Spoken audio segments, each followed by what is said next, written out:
Hello! Merry Christmas sa lahat! So, 26 na pala ngayon, ano? Kaysa yan, nandito naman tayo ngayon saan na to? Municipality Ground of La Trinidad, Benguet. So, ito yung mga decor nila. Pasyalan natin kasi nadaanan ko na naman. Nag-market ako, so I need to video ulit. Ayan, di ba may mga halaman sila? Napakaganda ng mga halaman nila. Ito meron din ako sa bahay nito eh. Maganda kasi talaga siya. Pwede pa siyang i-trim. So, ayan ang Christmas tree nila. Malapit nang matapos ang December. Naku, 2025 na naman. Ayan, so may mga batang nag-enjoy sa paglalaro. Sa mga gusto pang tumambay, tambay na rin kayo dito. Habang nag-date, nag-aantay, ayan, nagmumuni-muni sa taong 2024. So, andito na ako, ayan. O, di ba parang mushroom na mushroom ang itsura? Ayan, ang Municipal Hall. So let's enjoy ulit sa pananood. Ganito ang boses ko ngayon kasi inuubo ako. Nag-start pa ng 24. So, na-Christmas akong may ubo. Ayan, o, diba? Mga buhay na halaman yung mga decor nila. Okay, okay! Enjoy po ulit sa pananood.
Enjoy po ulit tayong lahat sa pananood.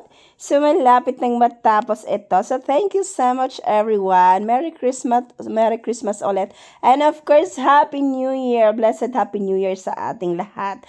More blessings, more friends, siyempre more memories sa taong 2025. Okay. Thank you so much everyone ulit. Love sa ating lahat. Bye-bye!